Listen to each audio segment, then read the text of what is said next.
I just want to make an amendment to video 14.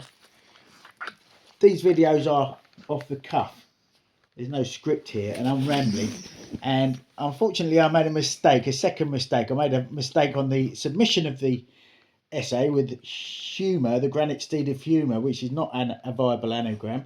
And the second mistake is that due to the 16-year interval in between the context lecture that I received at university, I made I derailed a bit and I put Joseph Haydn in the shoes of J.S. Bach. It was actually J.S. Bach who was refused when it came to his freedom to travel and explore. He was refused and put in jail. He too was a member of both. He worked for both the royal court and the church. He was the Thomas Kircher organist and music meister. This kind of sense of slavery was universal amongst musicians, and I think it's true to say that Joseph Haydn was restricted by court, and he was only able to travel when the king died, and the new king was less interested in music and allowed him to travel and do the London symphonies and stuff. I don't think I was completely wrong, but I was definitely wrong about him going to jail.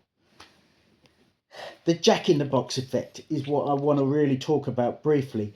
This whole idea of as soon as you put restrictions on, as soon as you put a restrictive language model like the title of the thing, you're creating a restricted area, of like a VIP lounge for Newman. He was building shields and defensive ramparts effectively, as well as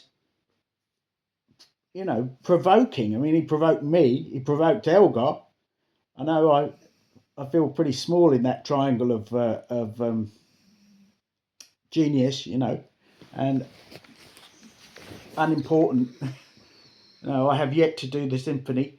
I'd really like to do the opera of the book. Instead of maybe even writing a book, I'd like to write it as opera, and the fruits, these anagrams, and then actually create musical sounds for them in an act of synesthesia. And hello, Zuzi. What I'd like to do maybe is also just talk about the Jack in the Box effect. It's so important.